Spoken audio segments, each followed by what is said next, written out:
సరిగ్గా 5 సంవత్సరాల క్రితం 2019వ సంవత్సరం చైనాలోని వుహాన్ నగరంలో వెలుగు చూసిన కోవిడ్-19 ప్రపంచాన్ని అతలాకుతలం చేసింది. దాదాపు 1 సంవత్సరం పాటు ప్రజలను లాక్డౌన్ పేరుతో ఇంటికే పరిమితం చేసింది. కొన్ని కోట్ల మంది ప్రజల జీవితాలను సర్వనాశనం చేసింది. కోవిడ్ వలన చనిపోయిన శవాలను దిక్కులేని అనాథ శవాలుగా కవర్లలో చుట్టి పూడ్చడం చూసే ఉంటాము. లాక్డౌన్ టైంలో కొన్ని కోట్ల మంది ప్రజలు ఆకలితో అలమటించడం ఇంకా మన కళ్ళ ముందు మెదులుతూనే ఉంది. మరి ఇప్పుడు అలాంటి పరిస్థితే రానుందా? కోవిడ్ని మించిన మహమ్మారి మరొకటి చైనాలో పుట్టిందా? నెల రోజుల నుండి సోషల్ మీడియాను కుదిపేస్తున్న న్యూస్ ఏంటి అంటే, చైనాలో హెచ్ఎంపీవీ అంటే హ్యూమన్ మెటాస్ న్యూమో వైరస్ అనే ఒక ప్రాణాంతక వైరస్తో చైనా ప్రజలు పోరాడుతున్నారని, చైనాలో హాస్పిటల్స్ అన్ని ఈ వైరస్ వచ్చిన వారితో నిండిపోతున్నాయని ఒక న్యూస్ వైరల్ అవుతుంది. నిజం చెప్పాలి అంటే ఇది నిజమే. చైనాలో కోవిడ్ తరహా వైరస్ ఒకటి గత నెల రోజులుగా ప్రకంపనలు సృష్టిస్తుంది. తాజాగా ఈ వైరస్కి సంబంధించిన కేసులు కూడా ఇండియాలో జనవరి 6వ తేదీన నమోదయ్యాయి. ఇండియాలో బెంగళూరులోని 2కి, అహ్మదాలోని 1కి ఈ వైరస్ సోకింది. అసలు ఇంతలా భయపెడుతున్న ఈ వైరస్ నిజంగానే కోవిడ్ కంటే ప్రమాదమా? అసలు దీనికి మందు ఉందా? దీని లక్షణాలు ఏంటి? ఇవన్నీ తెలుసుకోవాలంటే ఈ వీడియోను చివరి వరకు చూడండి. ప్రతిదీ వివరించాను. ప్రపంచవ్యాప్తంగా కొన్ని కోట్ల మంది చావులకు కారణమైన కోవిడ్-19 పుట్టిన అదే చైనాలో మరొక మహమ్మారి పుట్టింది. చైనాలోని ప్రజలకు ఈ మహమ్మారి ఉపెన్లా సోకుతుంది. ఈ వైరస్ బారిన పడి చైనాలోని హాస్పిటల్స్ అన్ని కిక్కిరిసిపోతున్నాయి. ఇంతలా ప్రపంచ దేశాలను ఉనికిస్తున్న ఈ వైరస్ పేరు హ్యూమన్ మెటాస్ న్యూమో వైరస్. అసలేంటి వైరస్? ఎప్పుడు పుట్టింది? సాధారణంగా ఈ హ్యూమన్ మెటాస్ న్యూమో వైరస్ అనేది జలుబు వంటి లక్షణాలు కలిగి ఉంటుంది. ఈ వైరస్ ముఖ్యంగా 14 సంవత్సరాల లోపు చిన్నపిల్లలకి, 65 సంవత్సరాల పైబడిన వ్యక్తులకి, అలాగే బలహీనమైన రోగ నిరోధక శక్తి ఉన్న వారికి ఇది ఎక్కువగా సోకుతుంది. ఈ వైరస్ సోకిన వారు తీవ్ర అనారోగ్యానికి గురయ్యే అవకాశం ఉంది. ఈ వైరస్ ఎక్కువగా శీతాకాలం అంటే నవంబర్, డిసెంబర్ మరియు జనవరి నెలల్లో ఎక్కువగా సోకుతూ ఉంటుంది.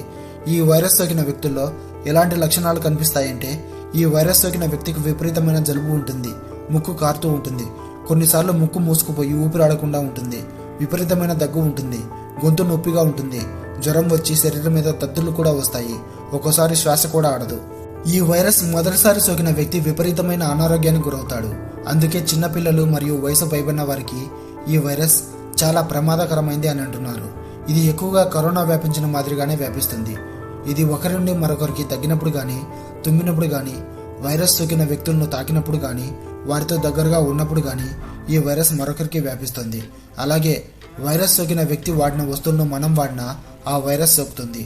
ఈ human metapneumovirus corona లాంటిదేనా అని అంటే ఒక రకంగా అవుననే చెప్పొచ్చు. అందుకని ఈ వైరస్ ప్రపంచవ్యాప్తంగా ప్రమాదాన్ని పెంచింది. ఇండియాతో సహా ప్రపంచ దేశాలన్నీ ఈ వైరస్ని చాలా జాగ్రత్తగా గమనిస్తున్నాయి. ఎందుకంటే కరోనా సృష్టించిన విలయం ఇంకా మనం మర్చిపోలేదు. ఆ సమయంలో ఏర్పడిన భయానక పరిస్థితులు ఇంకా మన కళ్ళ ముందు కదులుతూనే ఉన్నాయి. నిజానికి ఈ హెచ్పిఎంవి వైరస్ ఇప్పటిది కాదు. దీన్ని మొదటిసారి 2001లోనే కనుగొన్నారు. ఈ వైరస్ మరియు కోవిడ్-19 ఒకే కుటుంబానికి చెందిన వైరస్లు. రెండు కూడా అన్ని రకాల వ్యక్తుల మీద ప్రభావాన్ని చూపిస్తాయి. చిన్నపిల్లల మీద, వయసు పైబడిన వారి మీద, ముఖ్యంగా రోగ నిరోధక శక్తి తక్కువ ఉన్న వారిలో ఈ వైరస్ చాలా ప్రమాదాన్ని కలిగిస్తాయి. ఈ 2 రకాల వైరస్లు సోకిన వారిలో ఒకే లక్షణాలు కనిపిస్తాయి. దగ్గు, జలుబు, ముక్కు కాడడం, జ్వరం, శ్వాస ఆడకపోవడం ఇలాంటివి కనిపిస్తాయి. ఈ 2 రకాల వైరస్లు ఒకే విధంగా వ్యాపిస్తాయి. దగ్గినప్పుడు, తుమ్మినప్పుడు, వైరస్ సోకిన వ్యక్తులకు దగ్గరగా ఉన్నప్పుడు, వారు వాడిన వస్తువులను వాడినప్పుడు మనకు కూడా సోకుతాయి. కోవిడ్ వైరస్ టెంపరేచర్ని బట్టి తమ ప్రభావాన్ని మార్చుకుంటూ ఉంటుంది. కానీ హెచ్పిఎంవి వైరస్ ఏడాది పొడవునా కనిపిస్తూ ఉంటుంది. మరీ ముఖ్యంగా శీతాకాలంలో దీని ప్రభావం ఎక్కువగా ఉంటుంది. ఈ హెచ్ఎంపివి వైరస్కి మందు ఉందా అంటే ఇంకా దీనికి మందు కనుగొనబడలేదని చెప్పాలి. యాంటీవైరల్ వ్యాక్సిన్స్ని కూడా దీనికి డాక్టర్స్ రికమెండ్ చేయరు. మరి ఈ వైరస్కి చికిత్స ఎలా అంటే, ఈ వైరస్కి చికిత్స అంటూ ఏం లేదు. ఇంకా ఏ విధమైన వ్యాక్సిన్ కనుగొనబడలేదు. దీన్ని అరికట్టాలంటే ఈ వైరస్ రాకుండా జాగ్రత్తలు తీసుకోవడం ఒకటే ఇప్పుడు మన ముందు ఉన్న ఆప్షన్. అంటే ఏం చేయాలంటే, కనీసం 20 సెకండ్స్ పాటు చేతులు మరియు కాళ్ళు శుభ్రంగా సబ్బుతో కడుక్కోవాలి. కడుక్కున్న తర్వాత ముక్కులోను, కళ్ళల్లోనూ వేళ్ళు పెట్టకూడదు. జనాలు గుంపుగా ఉన్న చోట ఎక్కువగా ఉండకూడదు. అంతేకాకుండా అనారోగ్యంగా ఉన్న వారికి ఎంత వీలైతే అంత దూరంగా ఉంటే మంచిది. ఎందుకంటే ఏ పుట్టలో ఏ పాము ఉందో ఎవరికి తెలుసు. ఎవరైనా తుమ్మినప్పుడు కానీ, దగ్గినప్పుడు కానీ మన ముక్కు, నోరు హ్యాండ్కర్చీఫ్తో కప్పుకోవడం మంచిది. అంతేకాకుండా సాధ్యమైనంత వరకు ఇతరులు వాడిన వస్తువులను వాడకపోవడమే మంచిది. ఎందుకంటే ఈ వ్యాధి యొక్క లక్షణాలు బయటపడడానికి 3 నుంచి 6 రోజుల సమయం పడుతుంది. ఈ సమయంలో చిన్నపిల్లలు మరియు ముసలివారు అయితే మరింత ఎక్కువ ప్రమాదానికి గురయ్యే అవకాశం ఉంది. ఇండియాలో ఈ వైరస్ యొక్క ప్రభావం దగ్గరికి వస్తే ఇప్పటికే భారత్లో 3 చిన్నారుల్లో ఈ వైరస్ కనుగొనబడింది. శ్వాసకోశ ఇబ్బందితో హాస్పిటల్కు వచ్చిన వీరిని టెస్ట్ చేయగా వైరస్ పాజిటివ్ అని తేలింది. వీరిలో బెంగళూరుకు చెందిన 8 నెలల బాలుడు మరియు 2 నెలల బాలికకి, అలాగే అహ్మదాబాద్కి చెందిన 2 నెలల బాలునికి ఈ వైరస్ సోకిందని వైద్య శాఖ వెల్లడించింది. ఈ పరిస్థితి మీద కేంద్ర ఆరోగ్య శాఖ డైరెక్టర్ డాక్టర్ అతుల్ గోయల్ గారు ఏమని అన్నారు అంటే, చైనాలో ప్రబలుతున్న ప్రస్తుత పరిస్థితిని మన దేశం అందుబాటులో ఉన్న ఛానల్స్లో నిశ్చితంగా గమనిస్తుందని, ప్రస్తుత పరిస్థితి మన దేశంలో అదుపులోనే ఉంది అని, ఒకవేళ పరిస్థితి మన చెయ్యి దాటితే ఎదుర్కోవడానికి అవసరమైన సామాగ్రి హాస్పిటల్లో సిద్ధంగా ఉంచామని వివరించారు.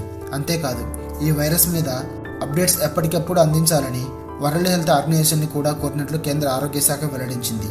అంతేకాదు, ప్రజలు ఏ విధమైన కంగారు పడాల్సిన అవసరం లేదు అని, ఈ వైరస్ వ్యాప్తి చెందకుండా ప్రాథమిక జాగ్రత్తలు అంటే జలుబు మరియు దగ్గు ఉన్నవారు బయట తిరగకుండా ఉండి చికిత్స తీసుకోవాలని, ఆ విధమైన లక్షణాలు ఉన్న వారికి కాస్త దూరంగా ఉండాలని చెప్పారు. మరి ఇదే విషయంపై చైనా విదేశాంగ శాఖ ప్రతినిధి మావో డాంగ్ని వివరణ అడిగినప్పుడు, శీతాకాలంలో శ్వాసకోశ ఇన్ఫెక్షన్స్ కాస్త ఎక్కువగా ఉంటాయని, అలాంటి పరిస్థితి ఇప్పుడు కూడా చైనాలో కనిపిస్తుందని సమాధానం దాటవేసే ప్రయత్నం చేశాడు. కానీ వాస్తవ పరిస్థితి ఇందుకు విరుద్ధంగా చైనాలో ఉంది అని తెలుస్తూనే ఉంది. చైనా ఇప్పటి నుండి కాదు, మొదటి నుంచి అంతే. పరిస్థితి చెయ్యి దాటాక మాత్రమే బయటకు చెబుతుంది. గతంలో కూడా కోవిడ్-19 వ్యాప్తి చెందినప్పుడు కూడా ఇలానే చేసింది. పరిస్థితి మొత్తం చెయ్యి దాటాక బయటపెట్టింది. ప్రస్తుతానికైతే మన దేశంలో పరిస్థితులు అదుపులోనే ఉన్నాయి. కానీ ఏమాత్రం మనస్తత్వం చూపినా 2020 నాటి ఘోరం జరుగుతుంది. కనుక మనమందరం తగిన జాగ్రత్తలు తీసుకుంటూ ఉంటే ఎప్పుడు ఏమీ అవ్వదు. సో ఇది గాయ్స్ ఇవాటి వీడియో. మీకు కనుక ఇలాంటి మరిన్ని అప్డేట్స్ కావాలన్నా, ఇలాంటి మరిన్ని ఇన్ఫర్మేటివ్ వీడియోస్ కావాలన్నా మా ఛానల్ని లైక్ చేసి సబ్స్క్రైబ్ చేసుకోండి. అలాగే నోటిఫికేషన్ బెల్ ఆన్లో ఉంచుకుంటే నేను పెట్టే ఇలాంటి వీడియోస్ మీకు నోటిఫికేషన్ రూపంలో వస్తాయి. సో ఇంకో వీడియోలో ఇంకో టాపిక్తో మీ ముందుకు వస్తాను. అంతవరకు బై బై.